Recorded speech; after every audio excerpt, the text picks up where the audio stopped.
নমস্কাৰ ইশান নিউজৰ পুৱাৰ বাতৰিলৈ স্বাগতম জনাই ষ্টুডিঅ'ত মই নেত্ৰজিত বৰা আৰু প্ৰথমতে এক গুৰুত্বপূৰ্ণ খবৰ দিব বিচাৰিছো মাৰ্ঘেৰিটাত নৈপৰীয়া ৰাইজৰ মাজত হাহাকাৰ বুঢ়ীদিহিং নদীৰ ভয়াবহ খহনীয়াত এতিয়া বিধ্বস্ত হৈ পৰিছে নৈপৰীয়া ৰাইজ বুঢ়ীদিহিঙৰ কৰাল গ্ৰাহক কৰিছে প্ৰায় 1000তকৈ অধিক বিঘা মাটি আৰু মাৰ্ঘেৰিটাৰ বিশেষকৈ নামদাং বাঁহবাৰী অঞ্চলত বুঢ়ীদিহিং নদীয়ে কালৰূপ ধাৰণ কৰিছে আৰু বুঢ়ীদিহিঙৰ কবলত পৰিছে বহু লোকৰ ঘৰ মাটি বাৰী খেতি পথাৰ আৰু সা সম্পত্তি এতিয়া নৈৰ বুকুত যা গৈছে যাৰ বাবে এতিয়া গভীৰ উৎকণ্ঠাৰে দিন পাৰ কৰিছে নৈপৰীয়া সাধাৰণ ৰাইজে নৈপৰীয়া ৰাইজৰ জীৱনৰ প্ৰতি চৰম ভাবুকিও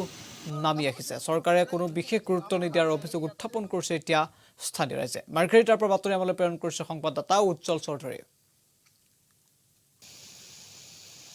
মাৰ্ঘেৰিটাত বুঢ়ীদিহিং নদীৰ প্ৰবল গৰাখহনীয়াই শেহতীয়াকৈ এক কাল ৰূপ ধাৰণ কৰাৰ পৰিলক্ষিত হৈছে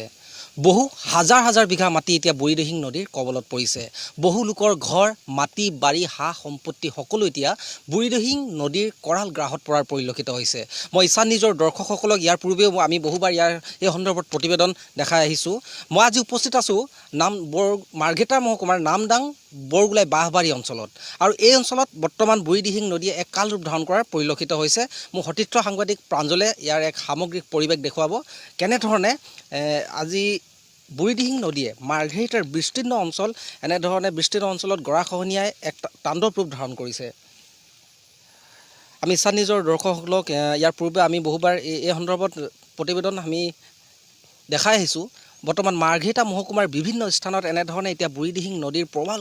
গৰাখহনীয়াই এক কাল ৰূপ ধাৰণ কৰিছে বহু লোকৰ ঘৰ মাটি বাৰী হা সম্পত্তি ইত্যাদি এই নদীৰ বুঢ়ীদিহিঙৰ কবলত পৰা পৰিলক্ষিত হৈছে মোৰ আছে স্থানীয় ৰাইজ আছে মই তেওঁৰ পৰা এই সন্দৰ্ভত মই জানিব বিচাৰিম হয় অলপ আগলৈ আহিব হয় আপোনালোকে এই সন্দৰ্ভত আবেদন কৰিছেনে আমি এই সন্দৰ্ভত আজি বহুত বছৰ আগৰ পৰাই বহুতে আবেদন কৰা হৈছে বহুত জনপ্ৰতিনিধি আহিছে তেখেতে বহুত প্ৰতিশ্ৰুতি দিছে কিন্তু কোনো প্ৰতিশ্ৰুতিত ফলপ্ৰসূ হোৱা নাই এতিয়ালৈকে মানে কিমান মাটি গৈছে এতিয়া নহয় বুলি ক'লে 1200-1300 বিঘামান মোৰ হিচাপত মানে ম্যাদী মাটিয়ে গৈছে তাৰপিছতো আৰু এনে আছে খেতি মাটি আছিলে চৰ মাটি আছিলে চবেই নৈৰ বুকুত যা গ'ল এতিয়ালৈকে চৰকাৰক আমি ক'ব বিচাৰিছোঁ আপোনালোকে এইটো চেনেলৰ জৰিয়তে ক'ব বিচাৰিছোঁ অনুৰোধ কৰিছোঁ তেখেতে অনতি পলমে মানে এইখন কিবা এটা স্থায়ী সমাধানৰ ব্যৱস্থা কৰি পেলাই আমাৰ এই অঞ্চলৰ মানুহবোৰক অলপ সকাহ দিবলৈ অনুৰোধ জনালোঁ আপোনালোকৰ চেনেলৰ মাধ্যমত হয় এতিয়া নৈপৰীয়া এইসকল সাধাৰণ ৰাইজে এতিয়া গভীৰ উৎকণ্ঠাৰে দিন অতিবাহিত কৰিব লগা অৱস্থাৰ উদ্ভৱ ঘটিছে এতিয়া কিয়নো বুঢ়ীদিহিঙৰ যি প্ৰবল গৰাখহনীয়া এতিয়া নৈপৰীয়া এইসকল ৰাইজৰ জীৱনলৈ এতিয়া এক শংকা কঢ়িয়াই আনিছে কেমেৰা পাৰ্চন প্ৰাঞ্জল বৰুৱাৰ সৈতে মই উজ্জ্বল চৌধুৰী ইশান নিউজ আমি এই সন্দৰ্ভত আজি বহুত বছৰ আগৰ পৰাই বহুতে আবেদন কৰা হৈছে বহুত জনপ্ৰতিনিধি পৰৱৰ্তী খবৰ নগাঁৱত জালনোটৰ ৰমৰমীয়া বেহা ৰূপহীহাটত জালনোটসহ 4 সৰবৰাহকাৰীক আটক কৰিছে আৰক্ষীয়ে 30 লাখ টকাৰ জালনোট ইতিমধ্যে জব্দ কৰিছে আৰক্ষীয়ে মেঘালয়ৰ পৰা আৰ্টিকা বাহনেৰে আহিছিল এই 4জনকৈ যুৱক বাহনখনৰ নম্বৰ হৈছে ML06A1002 আৰু ধৃত জালনোট ব্যৱসায়ী 4জন ক্ৰমে চাইনিং মাং মাথু গাৰ্ডেন সিংটং কাৰ্মিং ইউফানো আৰু খেন বৰলেন মেঘালয়ৰ ৱেষ্ট খাচী চিল জিলাৰ নংটং আৰক্ষীৰ অন্তৰ্গত ওপৰ নিউ ননষ্টিং গাঁৱৰ বাসিন্দা বুলি জানিব পৰা গৈছে আটকাধীন এই 4 যুৱক 4জনে 30 লাখ টকাৰ নকল নোট সলাবলৈ বুলি ৰূপহীহাটৰ গুণাবাৰী ৰৈ থকা অৱস্থাতেই স্থানীয় ৰাইজে সোধা পোছা কৰে আৰু পোহৰলৈ আহে এই তথ্য আৰু এই 4জনকৈ যুৱকক উত্তম মধ্যম দি ৰূপহীহাট আৰক্ষীক ইতিমধ্যে গতাই দিছে স্থানীয় ৰাইজে এই বাতৰি আমালৈ প্ৰেৰণ কৰিছে নগাঁৱৰ পৰা সংবাদদাতা টমাছ পুৰে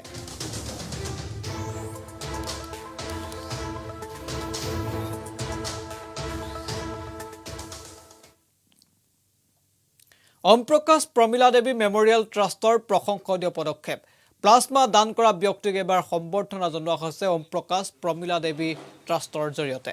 5000 টকাকৈ পুৰস্কৃত কৰা হয় প্লাজমা দাতা 15 আগষ্টত উক্ত ন্যাসৰ অধ্যক্ষই ঘোষণা কৰিছিল যে হুজাইত প্লাজমা দান কৰা প্ৰথম 100জন ব্যক্তিক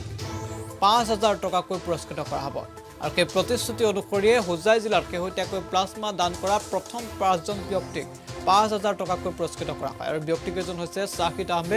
শাহিন আহমেদ, ইয়াছিন আলী, ফৰিছুদ্দিন আৰু নিজামুদ্দিন। এই লোককেইজনক ন্যাসৰ উদ্যোগত এখনকৈ ফুলাম গামোচাৰ সন্মান জনোৱাৰ লগতে 5,000 টকাৰে পুৰস্কৃত কৰা হয়। লগতে অনাগত দিনত প্লাজমা দান কৰা 95 জনকৈ লোকক ন্যাসৰ তৰফৰ পৰা 5,000 টকাৰে পুৰস্কৃত হ'ব বুলি জানিবলৈ দিছে অধ্যক্ষ ৰোহিত আগৰৱালে। আৰু লংকাৰ পৰা বাতৰি আমালৈ প্ৰেৰণ কৰিছে সংবাদদাতা ভূপিন্দৰ সিঙে। টেকন'লজিষ্ট হয় যোগিতান মডেল হস্পিটেলত। মই 1 লিটাৰ এই যোগিতান মডেল হস্পিটেলত ক'ভিড হস্পিটেলত ডিউটি কৰিছিলোঁ। তাৰপিছত মোক গুৱাহাটীত ডিউটিত লৈ পঠিওৱা হৈছিলে ট্ৰেইনিঙলৈ। সিদিনাখন গৈছিলোঁ, পিছদিনাখন মোৰ পজিটিভ ওলালে। মানে 3 জুলাইত মোৰ পজিটিভ ৰিপৰ্ট ওলালে। তাৰপিছত মোক খানাপাৰা ক'ভিড কেয়াৰ চেণ্টাৰত ৰখা হৈছিলে। তাত সকলো সুবিধা মই পাইছিলোঁ, যিখিনি সুবিধা লাগে। 6 তাৰিখ মোৰ টেষ্ট হ'ল, তাত নিগেটিভ ওলোৱাৰ পিছতে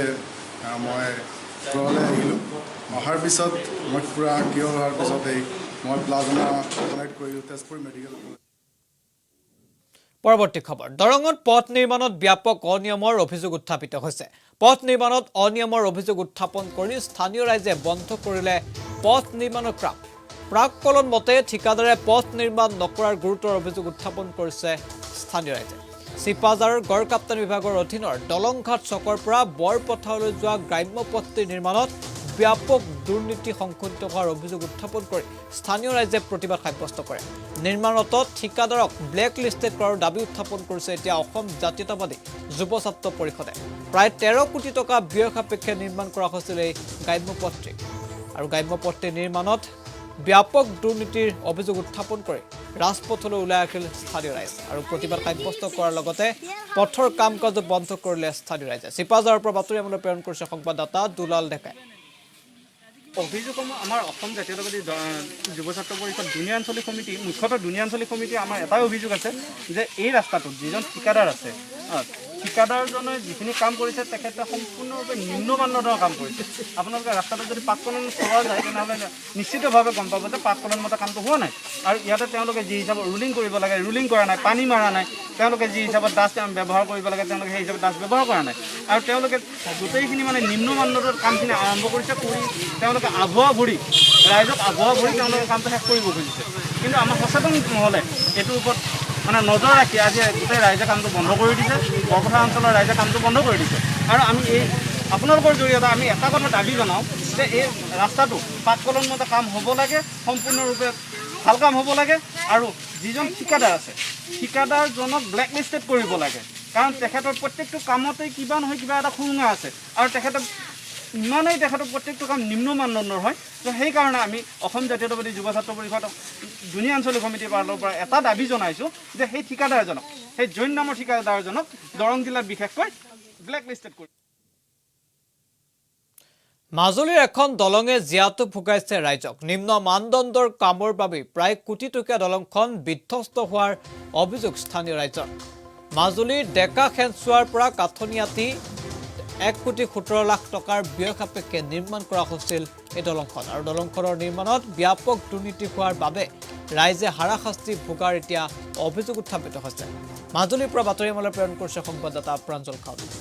ডেকা খেনচোৱা এখন কাঠৰ দলং, কিন্তু এই দলংখন প্ৰায় 1,17,00,000তকৈ অধিক ধৰণেৰে আচলতে এই দলংখন নিৰ্মাণ কৰিছে। কিন্তু এই দলংখন আজি বনোৱা 1.5 বছৰে হোৱা নাই। কিন্তু দেখা গৈছে যে এই কাঠবোৰ জহি পচি একেবাৰে বিধ্বস্ত হৈছে, যাতায়াতৰ কাৰণে একেবাৰে অনুপযোগী অৱস্থা হৈ গৈছে। কিন্তু কোৱা হৈছে যে নাহৰ বা আজাৰ কাঠেৰে এই দলংখন নিৰ্মাণ কৰা হৈছিল। কিন্তু বাস্তৱতে যদি নাহৰ কাঠেৰে এই দলংখন নিৰ্মাণ কৰিলেহেঁতেন হয়, তেতিয়াহ'লে এই 1.5 বছৰতে কেতিয়াও এই দলংখনৰ অৱস্থা এনেকুৱা বিধ্বস্ত অৱস্থা নহয়। আৰু দ্বিতীয়তে এই দলংখন নিৰ্মাণ কৰা যিজন মানে ঠিকাদাৰ সেইজন হ'ল মাজুলীৰ সন্তান। তেখেত হ'ল বিমলা প্ৰসাদ দত্ত আৰু তেখেতৰ পত্নী বৰ্ণালী দত্তৰ নামতে এই দলংখন তেখেতে কৰিছে। আৰু তেখেতৰ মাজুলীত যিমানবোৰ তেখেতৰ আণ্ডাৰত কাম চলি আছে প্ৰায় কামবোৰে আচলতে বিসংগতিপূৰ্ণ কাম। সেইকাৰণে আমি আচলতে এটা কথা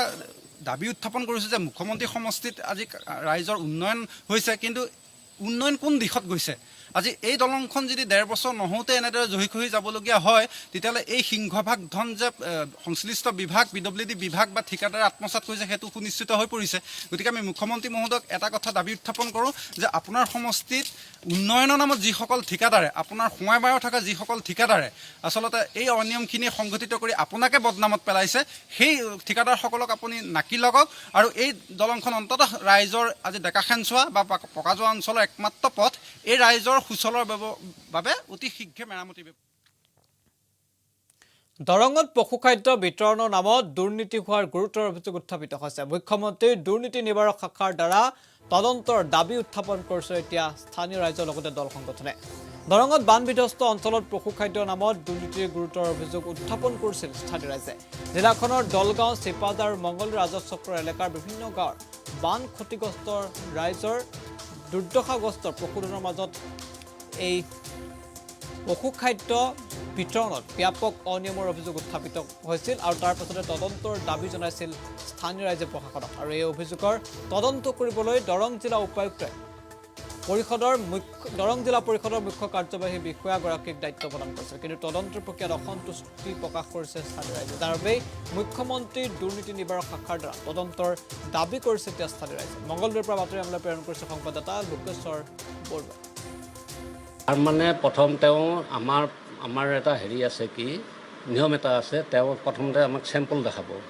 আমি চেম্পলটো চাম চাই উঠি কোনটো মিলত তেওঁ অৰ্ডাৰ দিছে সেই মিলত গৈ আমাৰ কমিটিখনে চেক কৰে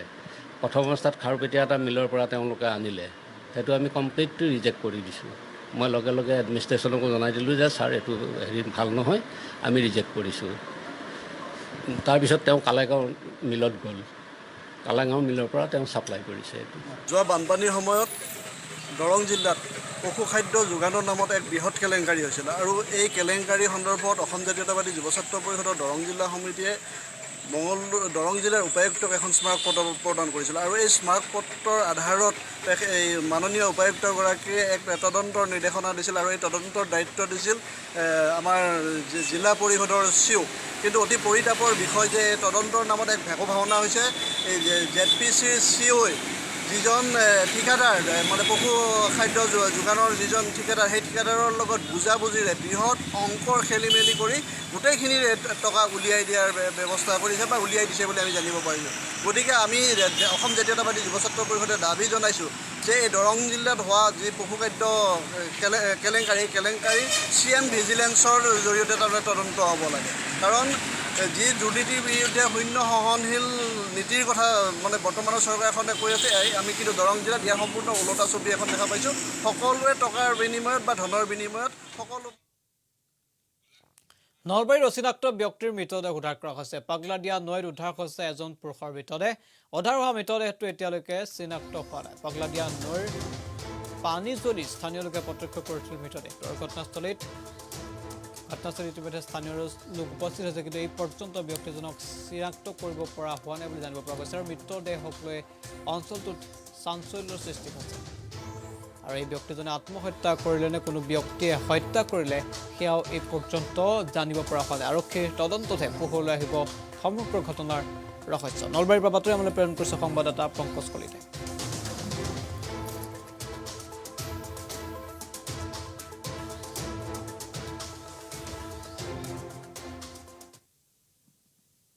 আৰু ইয়াৰ লগে লগে পুৱাৰ বাতৰিৰ পৰা মই নেত্ৰজিৎ বৰা বিদায় লৈছোঁ অধিক খবৰৰ বাবে চাই থাকিব ঈশান নিউজ ধন্যবাদ